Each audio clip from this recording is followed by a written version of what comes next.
Steve Harvey slams him with truth bomb. Steve Harvey had been hosting Family Feud long enough to think he had seen it all.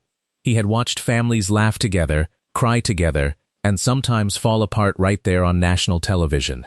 But on a warm Thursday afternoon in September 2024, something happened on that stage that Steve would talk about for years to come. It started like any other taping. Two families stood behind their podiums, smiling and waving at the cameras. The Morrison family from Atlanta faced off against the Delgado family from Houston. Everything seemed normal. But one woman, 34-year-old Karen Morrison, was carrying a secret so heavy that it was about to crack wide open in front of millions of viewers. And when it did, Steve Harvey would do something he had never done before.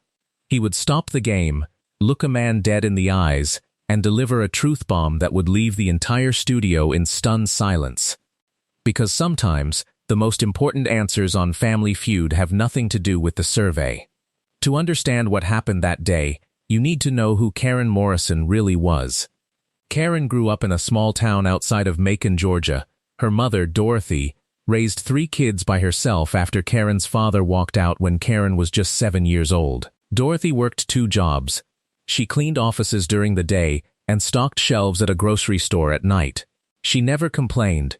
She never asked for help. She just kept going. Because that is what mothers do. Karen watched her mother sacrifice everything so her children could have a decent life. She watched Dorothy skip meals so the kids could eat. She watched her iron the same 2 work outfits every Sunday night because she could not afford new ones. And Karen made herself a promise. She told herself that when she grew up she would find a good man. A man who would be a real partner. A man who would never make her carry the weight alone the way her mother had to. At 22, Karen met David Morrison at a church cookout in Atlanta. David was 25, tall, charming, and had the kind of smile that made you trust him immediately. He worked as a project manager at a construction company. He talked about building things, building a career, building a home, building a family. Karen thought she had found exactly what she had been looking for. They got married a year later in a small ceremony at that same church. Dorothy cried through the whole thing. She told Karen she was proud of her. She told her that David was a good man and that God had answered her prayers. For the first few years, things were good. David worked hard. Karen got a job as an office administrator at a medical clinic. They bought a small house in a quiet neighborhood. They had 2 children, a daughter named Maya who was now 8, and a son named Elijah who was 6. From the outside, the Morrison family looked like they had it all figured out. But Karen knew the truth, and the truth was eating her alive. It started about 3 years ago. Small things at first. David would come home late and say he had been stuck in traffic. He would get phone calls and step outside to take them. He would spend weekends in the garage on his laptop, saying he was doing extra work to get ahead at the company. Karen did not want to be suspicious. She remembered her promise to herself. She wanted to believe in her husband. She wanted to trust him the way she had trusted him on their wedding day, so she ignored the signs. She told herself she was being paranoid. She told herself that a good wife does not question her husband over every little thing. But then the money started disappearing. Karen handled the household budget. She always had, because she was careful with money the way her mother had taught her to be. She noticed that their savings account was shrinking. Not all at once, just a little bit each month.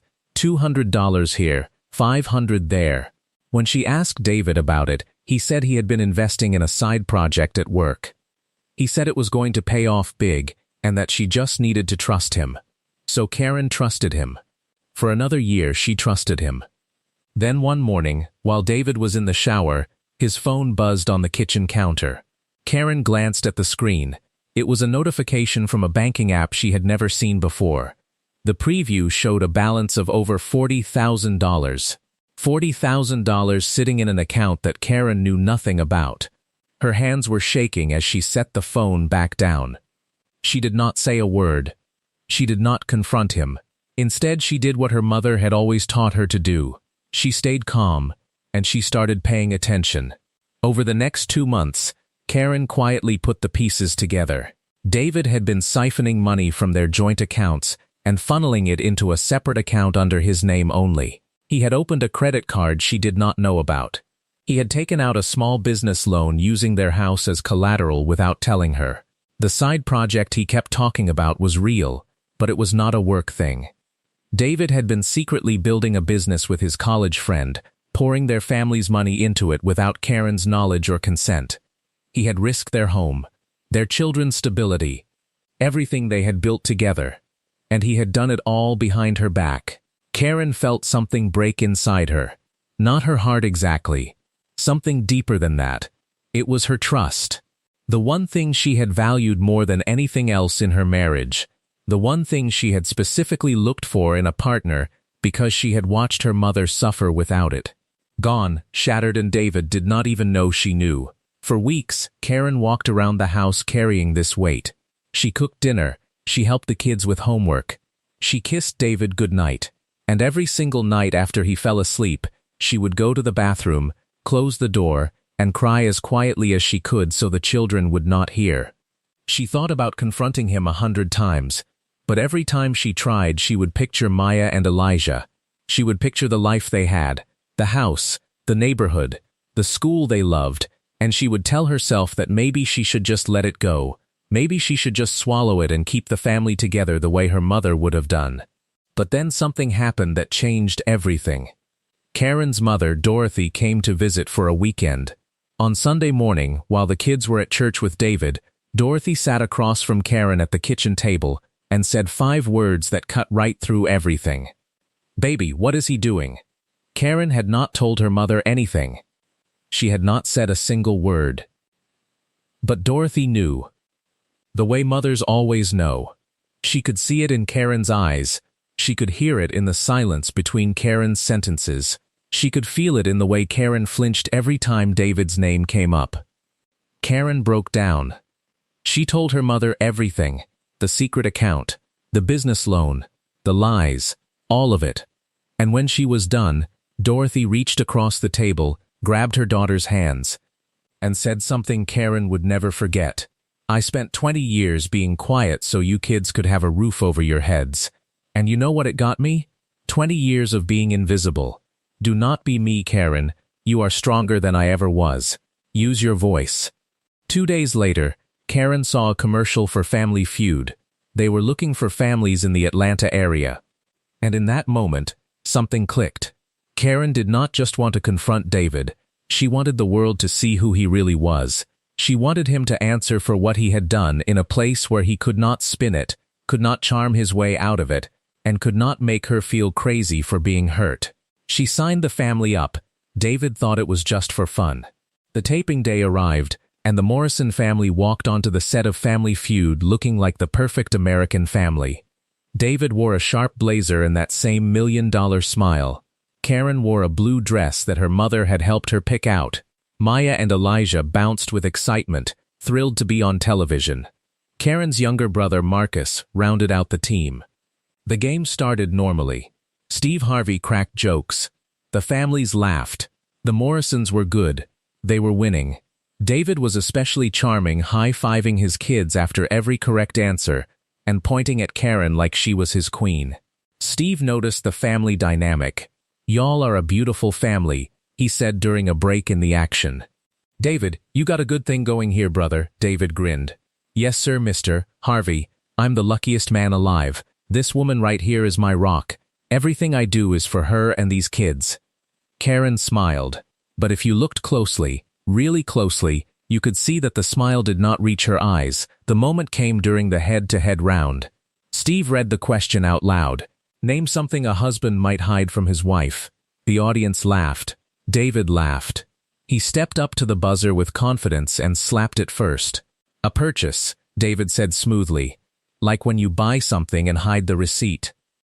The audience chuckled. Steve nodded. All right. Let's see if it's up there." It was. Number 3 answer. The Morrisons cheered. But Karen did not step back to celebrate with the family. Instead, she stayed at the podium. And before Steve could move on, she spoke. "Steve," her voice was calm, steady, but there was something underneath it that made the entire studio go quiet. "Steve, can I say something?" Steve looked at her, And in that instant, his years of experience told him that something real was about to happen. He was not looking at a contestant anymore. He was looking at a woman who had reached her breaking point. "Go ahead, sweetheart," Steve said gently. Karen turned to face David. The cameras were rolling. The audience was silent. Her children were standing just a few feet away.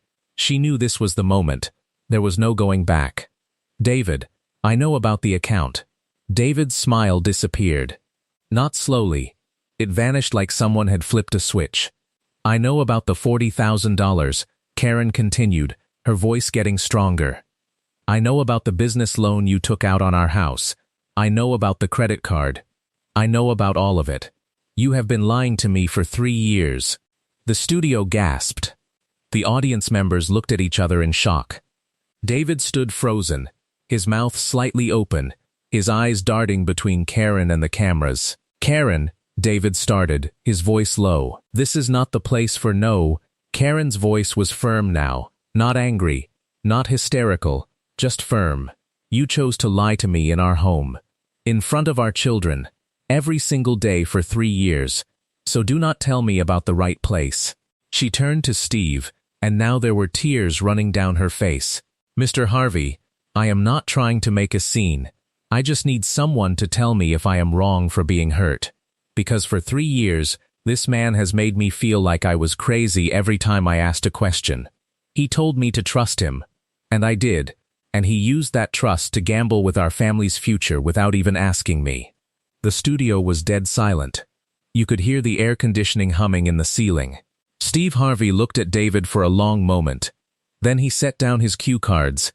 He stepped away from the podium, and he did something that the producers later said they had never seen him do in all his years on the show. He walked over to David, stood directly in front of him, and spoke. "David, I'm going to talk to you right now. Not as a host, as a man." David swallowed hard. His charm was gone. His confidence was gone. He looked like a man standing in front of a mirror he had been avoiding for years. "You got a woman right there," Steve said, pointing at Karen, "who loved you enough to stay quiet for 3 years because she did not want to break up her family. 3 years, David. Do you understand what that means? That means every morning she woke up next to you knowing you were lying, and she chose her children over her own pain. That is not weakness. That is the strongest thing I have ever seen on this stage." Steve took a step closer. "But here is what I need you to hear, and I need every man watching this to hear it too. When a woman trusts you, that is the most valuable thing you will ever receive in your life. It is not money. It is not success. It is not that business you are building on the side. It is her trust. And when you take that trust and you bury it in a secret bank account, you are not just hiding money. You are telling her that she is not your partner. You are telling her that she does not matter enough to be included in the decisions that affect her own life." Steve paused and shook his head. "I have been married. I have made mistakes. Every man has. But I will tell you this. A man who builds something behind his wife's back is not building a future. He is building a wall. And eventually, that wall is going to come down. And when it does, it is going to crush everything on both sides." David's eyes were red. His jaw was tight. He looked like he wanted to say something, but no words came out. Steve turned back to Karen. "Karen, you are not wrong. You are not crazy. And you are not alone. What you did right now took more courage than anything I have seen on this stage in 15 years of hosting this show." The audience erupted. Not in the usual game show applause. This was different. This was 200 people standing up because they recognized something real, something true, something that millions of people watching at home would feel in their own lives. Karen was crying openly now, but she was standing tall. Her brother Marcus had his arm around Maya and Elijah, shielding them gently while also wiping his own eyes. The kids did not fully understand what was happening, but they could feel the weight of the moment. David finally spoke. His voice cracked. "Karen, I was trying to build something for us. I thought if it worked out you would be proud of me. I did not want to worry you." Karen looked at him. "David, I have never needed you to be rich. I needed you to be honest. That is all I have ever asked. My mother raised me alone because my father could not be honest. I told you that story 100 times, and you still chose to lie. Steve stepped back and let the moment breathe. Then he said something quietly, almost to himself but loud enough for the microphones to pick up. That right there. That is what accountability looks like. And that is what love sounds like when it refuses to be silent anymore. The producers paused the taping. It was the first time in Family Feud history that production was stopped mid-game, not for a technical issue, but because a genuine human moment had taken over the stage. Steve brought Karen and David to the side of the set. The cameras kept rolling because the producers knew they were witnessing something extraordinary, but Steve spoke to them like a counselor, not a host. He told David that the business venture was not the problem. Having ambition was not the problem. The problem was the secrecy. The problem was making a partner feel like a stranger in her own marriage. He told David that if his business succeeded but his marriage failed, he would spend the rest of his life rich and empty. Then Steve turned to Karen and told her something that made her cry all over again. He told her that her mother Dorothy had raised a warrior. He told her that speaking up was not destroying her family, it was saving it. Because a family built on lies was already broken. The truth was not the thing that caused the damage, the lies were. David broke down. Right there on the side of the Family Feud stage, with cameras rolling and crew members wiping their own eyes, David Morrison dropped his head into his hands and cried. Not the polished, camera-ready tears of a man performing emotion. The raw, ugly, shaking sobs of a man who had just been forced to see himself clearly for the first time in years. "I am sorry," David said through his tears.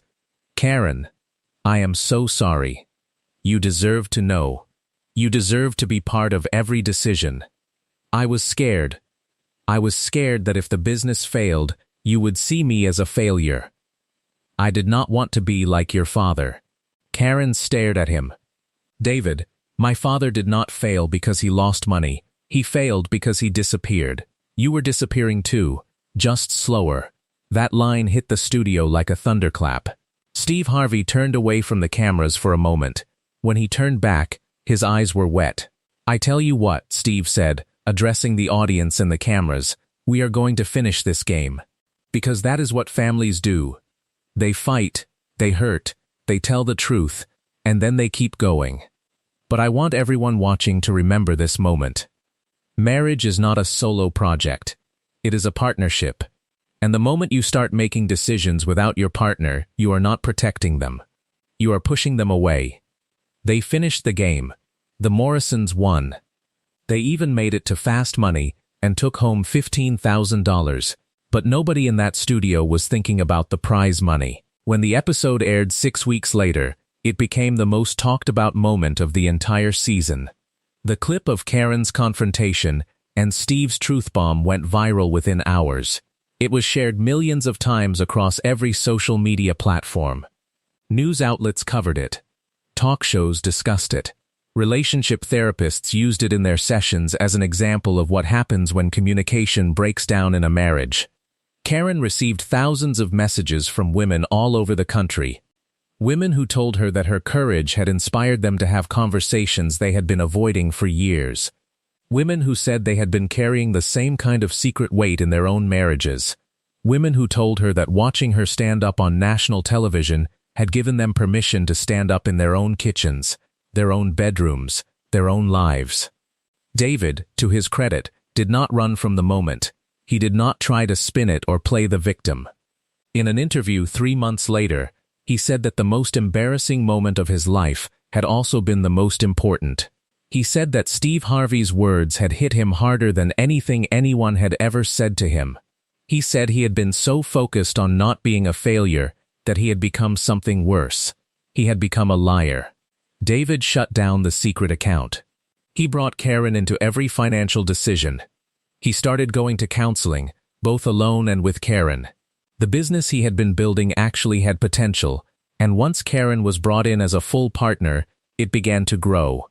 Not because David was not capable, but because Karen's careful, steady, detail-oriented mind was exactly what the operation had been missing. 6 months after the episode aired, Steve Harvey invited the Morrisons back for a follow-up segment. This time, They walked onto the stage together. Really together. Not the performance togetherness of their first appearance. This was different. Karen was smiling, and this time, the smile reached her eyes. David spoke first. "Mr. Harvey, the last time I was on this stage, you told me I was building a wall. You were right. But I want you to know that I have been tearing it down, brick by brick, every day, and my wife has been helping me, because that is who she is. She helps, even when I do not deserve it." Karen squeezed his hand. "He deserves it now," she said simply. Steve smiled, not his big television smile. A real one. The kind that comes from seeing something broken start to heal. "Ladies and gentlemen," Steve said, turning to the camera, "this is what I want people to see. Not the fight. Not the confrontation. This, the work that comes after. Because love is not a feeling. Love is a decision you make every single day to show up, tell the truth, and do better than you did yesterday." The audience gave them a standing ovation. Dorothy watched the follow-up segment from her living room in Macon. She called Karen that night and said just 2 words. That's strength. Karen's story became more than a viral moment. It became a movement. She started a blog called Use Your Voice, sharing her experience and creating a community for women who felt trapped in silence within their own relationships. The blog grew into a nonprofit that provided financial literacy resources and counseling referrals for women who had been excluded from their own household finances. David became an unlikely advocate too. He started speaking at men's groups and church events about the difference between protecting your family and hiding from them. He would tell the story of that day on Family Feud, and he would always end with the same message. "My wife did not embarrass me on national television. She saved me, because if she had not spoken up I would still be lying. And the lie was killing both of us." A year later, Karen published a short book called The Weight of Quiet. It was about the cost of silence in relationships, the difference between peace and avoidance, and the moment she decided that her voice mattered more than her comfort. The dedication page read simply, "For my mother Dorothy, who taught me that being quiet and being strong are not the same thing." Steve Harvey referenced the Morrison family several times over the following years. He called Karen's moment one of the top 5 most powerful things he had ever witnessed on television. He said it changed how he thought about the families who came on his show. He realized that behind every smiling family photo, there might be a story that needed to be told. The question that started it all, name something a husband might hide from his wife, became one of the most famous questions in Family Feud history, not because of the survey answer, but because of the real answer that Karen Morrison gave, an answer that was not on any board, but was more true than anything the survey could have predicted. She told the truth. And the truth, as painful as it was, set her family free. Years later, when people asked Karen what she would say to women in similar situations, her answer was always the same. "You are not keeping the peace by staying quiet. You are keeping the pain. And you deserve better than that. Your mother deserved better. Your daughters deserve better. So open your mouth. Use your voice. Because the right man will not be destroyed by your honesty. He will be built by it." And somewhere in a studio in Atlanta, Steve Harvey still keeps a note that Karen sent him after the follow-up episode. It is taped to the inside of his dressing room mirror where he sees it before every taping. It reads, "Thank you for reminding me that the truth is not the enemy. The silence was."